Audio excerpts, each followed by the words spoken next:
On a quiet summer night in Columbus, Ohio, a woman walked out to her back porch for a cigarette. Just a few minutes alone. She thought the coast was clear. She thought the danger had already walked out her front door. She was wrong. He was still inside, waiting in the shadows of her own home. What happened over the next 4 hours would shatter more than just windows and doors. It would terrorize a child, devastate a family, and spark a legal battle that people are still debating to this day. This is the story of Gregory Burns and the night that changed everything.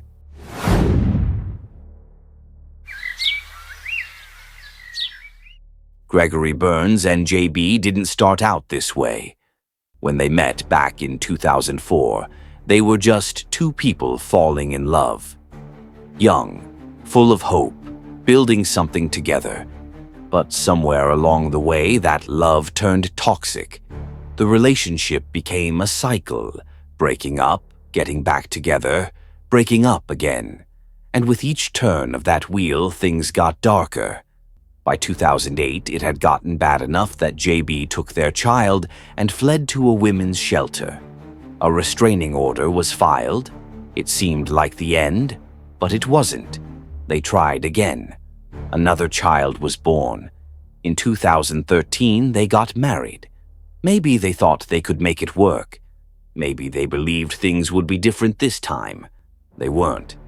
By 2018, J.B. had finally had enough. She filed for divorce. The court issued another protection order. The rules were crystal clear. Gregory couldn't come near the house.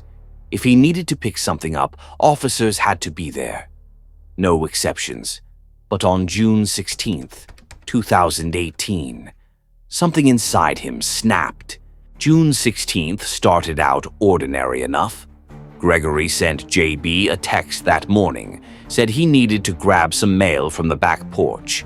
Simple request. And honestly, J.B. didn't think much of it. He was still the father of her children. So she said yes. He came by, picked up his mail, and left. At least, that's what she thought. Later that evening, J.B. got home with the kids. They were settling in, winding down from the day. Then her phone buzzed. Another message from Gregory. He was coming back. Said there was more mail he forgot to grab. So he showed up again. This time he lingered by the back door, talking to the kids through the screen. Laughing, casual. But J.B., she didn't like it. Something felt off. She told him he needed to go, now. And he did. He turned around, walked down the path, and disappeared from view. The house went quiet again. J.B. exhaled. Maybe that was it.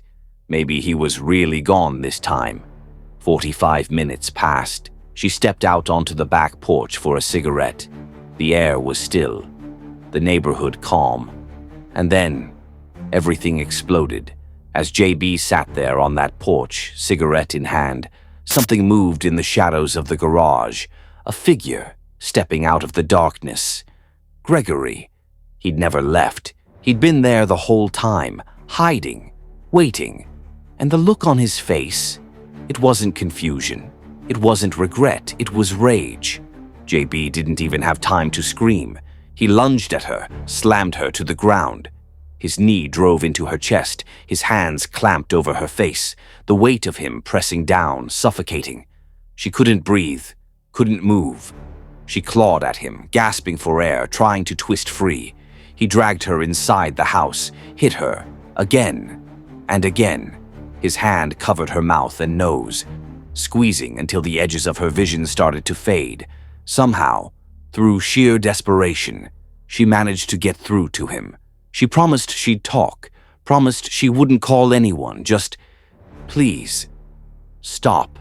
And slowly, he did. They went back outside, sat down together on the porch, both of them shaking, both trying to catch their breath. The air hung heavy between them. For a moment it seemed like maybe, just maybe, the worst was over. But it wasn't. Back inside the kitchen, something in Gregory snapped again. His hands moved fast, reaching for the counter, grabbing a knife, a long, sharp kitchen blade. And then, their 6-year-old son walked into the room. He saw his father, holding a knife, standing over his mother. J.B.'s heart stopped. She moved instinctively, trying to put herself between them, trying to shield her child from what was happening. But Gregory didn't stop. He slashed at her. The blade cut across her arm. Blood welled up immediately. He didn't say a word, just held the knife. A silent threat that said everything. He snatched her phone from the counter, shoved her toward the stairs. Upstairs, he grabbed a metal box, heavy, solid, and swung it at her. 4 hours. 4 hours of terror trapped inside her own home. 4 hours of threats whispered in the dark. 4 hours of not knowing if she'd make it to morning. And then, just like that, he left. The door closed behind him. The house fell silent. J.B. stood there, trembling, bleeding, barely able to process what had just happened. But the nightmare, it was far from over. The next morning, the police showed up at her door. What they found, it was hard to look at. Bruises across her arms and chest, cuts still raw and bleeding. One of her eyes damaged, the cornea scratched so badly she could barely see out of it. And J.B. herself, she could hardly get the words out, shaking, traumatized, barely holding it together. The paramedics told her she needed to get to the hospital immediately. The injuries weren't just physical. She missed 14 weeks of work, couldn't function, couldn't walk into her own garage without her body locking up in fear. Sleep became impossible. Every sound made her jump. Even breathing felt hard.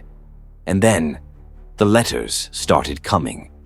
Gregory, writing to her from jail, apologizing, saying he was sorry, saying he loved her, trying to pull her back in one more time.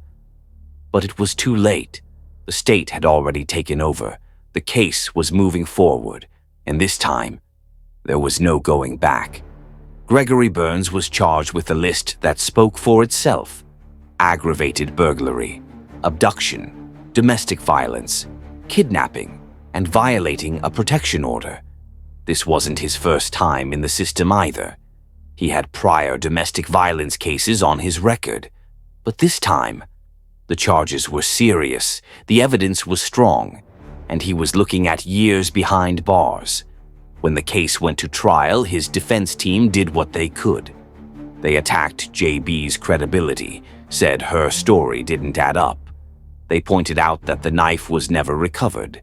They noted that the children didn't testify. They even floated the idea that maybe, just maybe, someone else had hurt her. But the jury wasn't buying it. J.B. took the stand, and she didn't waver. Her testimony was clear, consistent, detailed. She described every moment of that night, and her account was backed up by photographs of her injuries, medical records, and the protection order Gregory had violated just by being there. The jury deliberated, and when they came back, guilty on all counts, Gregory Burns was sentenced to 10 years in prison. You'd think that would be the end of it. But it wasn't. J.B. survived that night. But survival and recovery, those are two very different things.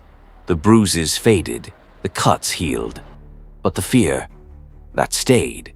She couldn't walk through her own home without feeling it, couldn't close her eyes without seeing his face in the darkness. And her son, that 6-year-old boy who walked into the kitchen and saw his father holding a knife over his mother, he'd carry that image for the rest of his life. This case is more than just a story about one violent night. It's a reminder that restraining orders aren't just pieces of paper. They're not suggestions. They're lifelines. And when someone decides they're above the law, when they ignore those boundaries, the consequences can be catastrophic. Sometimes the most dangerous place isn't a dark alley or a bad neighborhood. Sometimes it's your own home. And sometimes the person you need protection from is someone you once loved. Stay safe, stay aware, and know that if something feels wrong, it probably is. We'll see you in the next story.